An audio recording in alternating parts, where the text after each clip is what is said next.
काल झालेल्या विधानसभा निवडणुकीच्या मतदान प्रक्रियेनंतर वारजेमध्ये राष्ट्रवादी शरदचंद्र पवार गट महाविकास आघाडीचे उमेदवार असलेल्या सचिन दोडके यांची कार्यकर्त्यांनी खांद्यावर उचलून घेत विजयी मिरवणूक काढली। यात त्यांचे बंधू असलेल्या संजय दोडके यांचा देखील समावेश होता। यावेळी कार्यकर्त्यांनी फटाक्याची आतषबाजी तर केली, शिवाय मतदारसंघात विजयाचे अभिनंदन करणारे होर्डिंग्ज देखील झळकवल्याचं पाहायला मिळाले।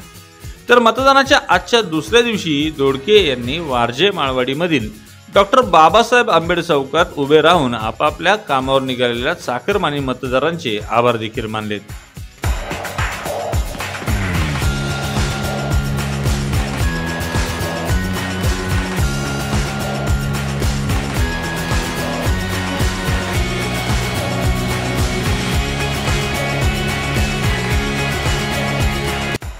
काल सकाळी दोडके यांनी वारजे माळवाडीमधील राघवदास शाळेत आपला मतदानाचा हक्क बजावला होता।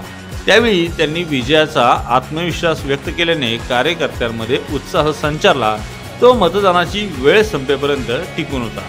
त्याच उत्साहात कार्यकर्त्यांनी मतदान प्रक्रिया संपल्यानंतर पॉप्युलर नगरमधील मतदान केंद्रावर आलेल्या दोडके यांना खांद्यावर उचलून घेत जयदीप चौक मार्गे वारजे माळवाडीमधील मुख्य रस्त्याने दोडके यांच्या कार्यालयापर्यंत ही मिरवणूक काढली होती।